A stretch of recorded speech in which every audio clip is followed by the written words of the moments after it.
안녕하세요. 경제학 원론 24번째 시간입니다. 오늘은 생계비의 측정에 대해서 살펴보도록 하겠습니다. 우리가 지난 시간에 GDP에 대해서 생각을 해봤죠. 국민 총생산 또는 국민 총소득. GDP를 어떻게 계산하는지, GDP를 물가를 측정하는데 아니면 인플레이션을 측정하는데 어떻게 되는지에 대해서 간략하게 살펴봤습니다. 오늘은 생계비가 그러니까 기본적인 가격이 어떻게 변하는지, 가격 인덱스는 어떤 것들이 있는지, 그런 측정은 어떤 방식으로 하는지에 대해서 살펴보도록 하겠습니다. 지난 시간에도 잠깐 언급했었죠. CPI, Consumer Price Index입니다. 소비자 물가지수. 소비자 물가지수가 가격을 측정하죠. 대표적인 소비자가 구입하는 재화, 그죠? 소비자가 구입하는 재화와 서비스, 그죠? 그런 전반적인 비용. 가격 지수입니다. 대표적인 소비자가 구입하는 Consumer Price Index죠. 소비자가 구입하는 재화와 서비스의 비용. 시간 경과에 따른 생계비의 변동.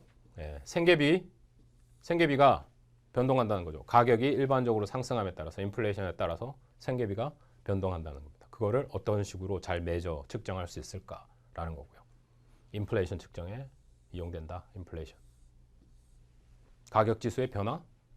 가격 지수의 변화율, 그것을 인플레이션이라고 했죠. 일반적으로 인플레이션, 평균적인 가격이 지속적으로 오르는 현상을 인플레이션이라고 합니다. 소비자 물가 지수를 통해서 인플레이션을 측정하는데 사용된다. 소비자 물가 지수를 어떻게 계산하느냐?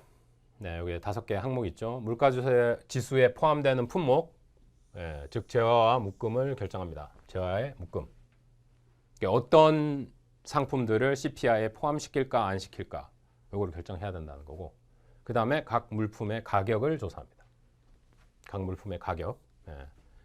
그 다음에 그 가격을 그 품목에 곱해가지고 재화 묶음의 비용을 계산한다는 거죠. 그러면 이게 CPI를 구성하는 계산법이 되는 거죠.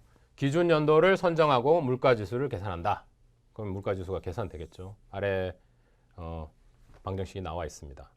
인플레이션율을 계산하는데 결국은 쓰이게 될 건데, 지난기 대비 물가지수의 변화율, 퍼센티지 체인지로 계산할 수 있다는 겁니다. 소비자 물가지수, CPI는 이렇게 계산한다는 거죠. CPI는 재화 묶음의 구입 비용, 그죠? 가격에다가 각각의 묶음의 비용을 곱하면, 각각의 양들 수량을 곱하게 되면 재화 묶음의 구입 비용이 나오겠죠. 물품의 목록을 정한 다음에 가격을 알아보고 그 가격에 대해서 각각 해당되는 묶음 그걸 곱해서 더해주면 구입 비용이 들겠죠. 그 다음에 기준 연도 재화 묶음의 구입 비용. 기준 연도 가격을 고정한 다음에 곱해주면 얼마 정도의 돈을 지불했는지 알게 되겠죠. 구입 비용이 들겠죠. 거기에 그 비율을 나타낸 것이 소비자 물가 지수라는 겁니다. 그래서 소비자 물가지수는 이렇게 구하고, 그 다음에 인플레이션을 구할 때 2차 연도 CPI, 새로운 연도의 CPI에다가 기준 연도 또는 시작 연도, 처음에 2000년에서 2001년으로 2001년에 인플레이션 레이트를 구한다고 하면, 2000년 대비 2001년의 인플레이션 레이트를 구한다고 하면 2001년의 CPI에다가 2000년의 CPI를 뺀 다음에 2000년의 CPI로 나눠줘서 기준 연도의 CPI로 나눠줘서 100을 곱한다는 거죠. 그러면 인플레이션율 나옵니다. 똑같이 percentage change라고 했죠. percentage change, new value minus old value over old value. old value로 나눠서 차를 old value로 나눠가지고 100을 곱해주면 됩니다. 계산법이 나와 있네요. 원래 했던 가격 똑같습니다. 핫도그 가격 1, 2, 3달러로 바뀌었고 2, 3, 4달러로 바뀌었습니다. 그죠? 재화 묶음? 재화 묶음을 고정된 재화 묶음으로 계산해야지 물가 또는 구입 비용이 적절하게 계산이 되겠죠. 그래서 우리 4개와 2개, 4,2의 묶음으로 계산을 했습니다.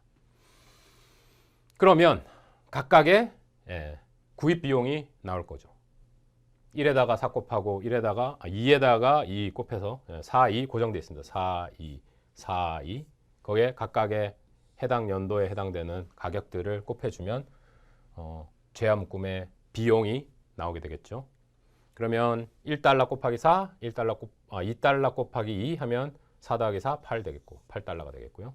그 다음에 2달러, 3달러를 4, 2 곱해주면 8, 6, 14가 되겠네요.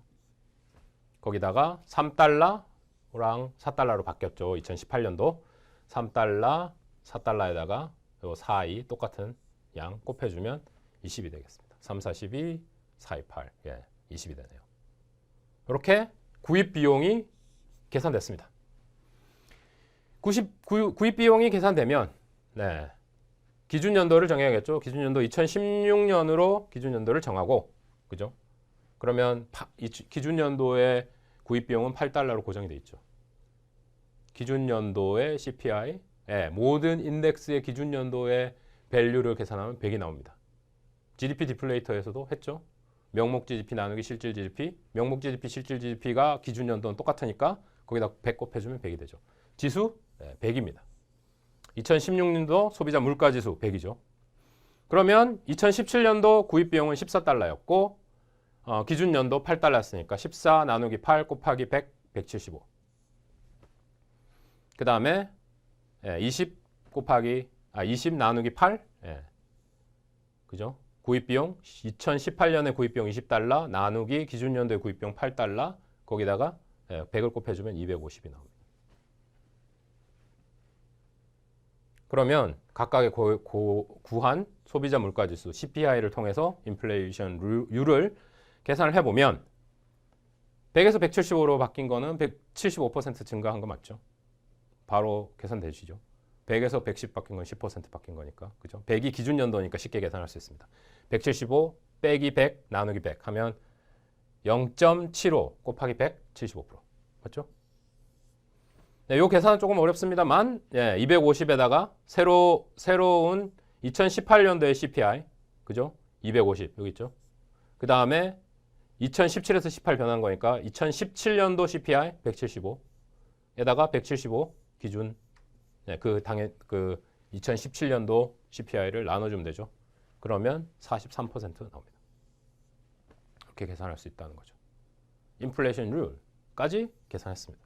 우리 GDP 디플레이터로 물가 인플레이션 레이트 계산하는 것도 한번 해봤습니다. 지난 시간에, 그죠?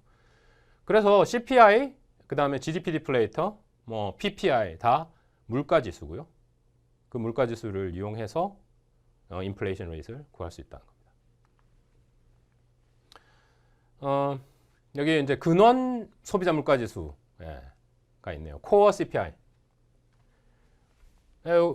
소비자 물가 지수 중에 한 방법입니다. 식료품과 에너지를 제외한 모든 재화와 서비스의 전반적인 비용을 나타내는 식료품과 에너지 비용을 제외한 코어, 그걸 코어로 본 거죠. 코어 CPI. 그래서 식료품 에너지를 번들에서 뺀 CPI를 코어 CPI라고 한다. 그렇게 알아두시면 될 것 같고요. PPI, 생산자 물가지수. 구입하는 항목이 다른 겁니다. 구입하는 항목. 기업들이 구입하는 항목. 아까는 뭐였죠? 소비자 물가지수니까 소비자가 구입하는 재화와 서비스. 이거는 기업들이 구입하는 재화와 서비스. 묶음 자체가, 물건의 리스트 자체가 다른 거죠.